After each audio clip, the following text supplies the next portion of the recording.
Good morning, everybody. It's me, Mambo, and I want to speak to my goddaughter, but to a lot of people because it's become a phenomenon on social media where people who are not initiated are taking the title, just putting the title Mambo or Ogon by their names. And I'm going to tell you how that can get you really fucked up. You better keep that nonsense on social media.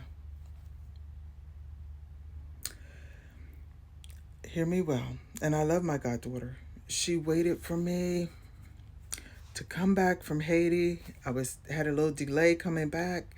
She waited in Rehoboth Beach for me to wash her head. When I made that video and I said that I was in the Botanica and I showed the Botanica where I was buying herbs for La Vitette,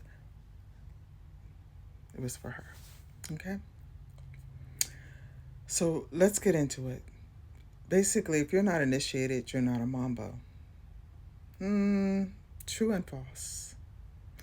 In Haiti, we have what we call natural. People who are natural mambos. And they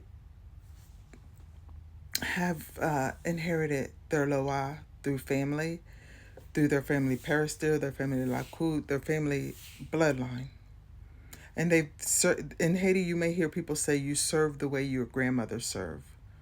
People got these parables that just means you're natural. You understand? If they ask you, if you initiate, you say, I serve the way my grandmother served. But now, I'm going to sit that down because we got to love and respect for our naturals. Okay? I don't see myself any higher than somebody who's natural. But we're going to talk about people whose grandma didn't have no loa, their mother didn't have no loa, their father ain't have no loa. And that's not the case with my goddaughter because I did her spiritual reading and her father was off the chain, a powerful man. And she's Latino, but she like in the Caribbean. You understand? Do I consider her natural? I do. But I did ask her to refrain from using that title because I'm going to tell you why. People who have followed me for like 15, 16 years, they saw me go from Miss Odette to Mambo Odette. They saw my initiation. They saw me down in Haiti during the 2010 earthquake. Honey, some of my people had to send me money because I extended my stay because there was a lot of need. But hear me well. I love my people, especially the ones that have been with me since the first video on YouTube. I love you.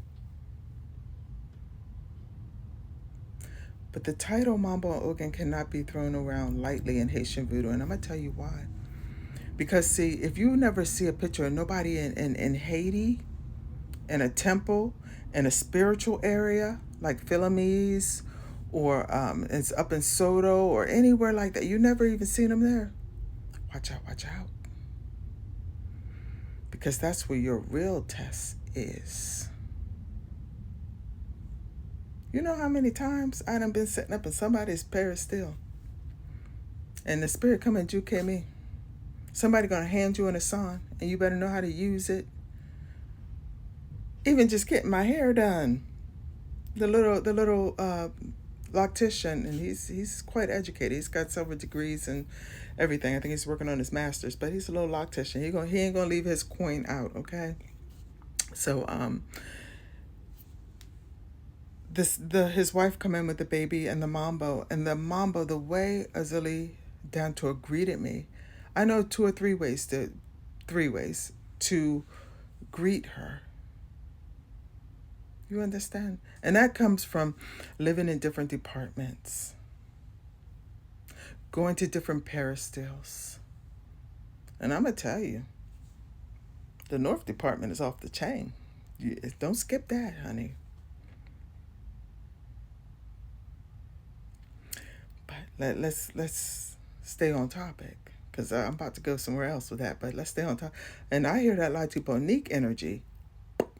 Because everybody be waiting for them during the fete. When that bus pull up with them people from Lac. Okay. But let's digress. We're talking about when you come in Haiti, you will be tested. Sometimes it's just verbal, and they're like, well, who's your mama kanzo? Who's your papa kanzo? What peristyle are you at? Who was your father? Yeah, they want to know who your regular father is. Who was your regular mom? Where were they from? Are you Haitian? That's the number one question. Are you Haitian? Because then if you're not, they don't consider you natural anyway. Oops, I said it. Unless, like I say, you got some Caribbean background or something like this. I don't know. But in Haitian voodoo, okay, in Haitian voodoo.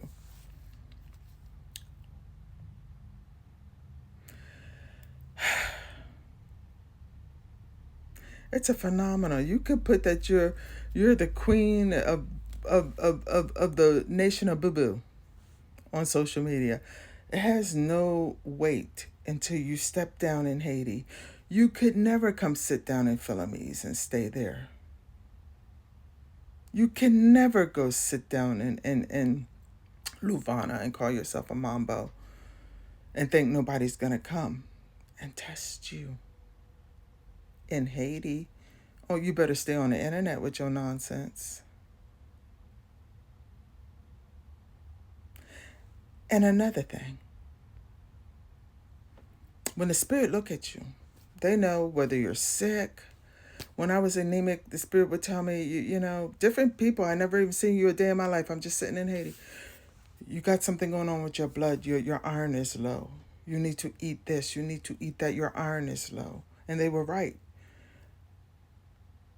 Because I knew I was anemic.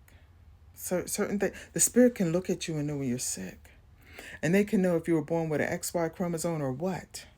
So it is reglement that if you are a man, I don't care what you identify as, you have the title Ogun. If you are a woman, you have the title Mambo. And I'm going to tell you a story with my old ass, because I earned these gray hairs, honey. And I'm going to keep them. We ain't hiding it. There was one time I was in a peristyle. The lady was Mambo Mary. And there was a Mambo who had taken, her name was Mambo Marguerite. She had taken me under her wing. And that was the first time I went into Soto, was with that peristyle. And there was a woman there, and her sexuality was so ambiguous. I thought it was a man. But I just always address people as dear or Sherry or Michelle or my friend or Zami, something, you understand?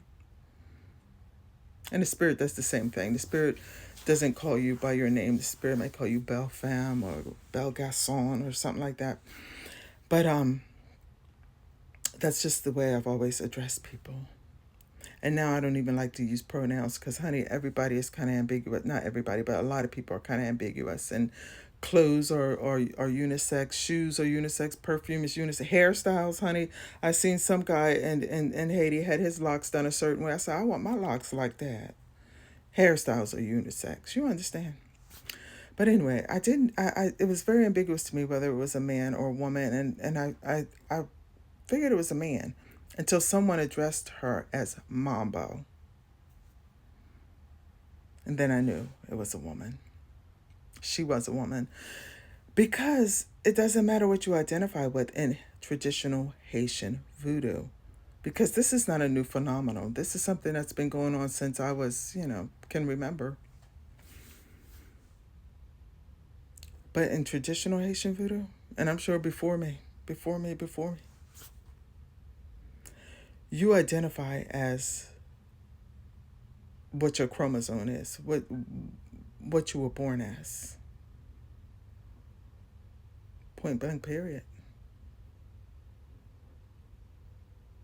Because you do get tested in these spiritual places. There's one guy in Philamese every Tuesday and Friday that they have something, usually. I haven't seen him miss one.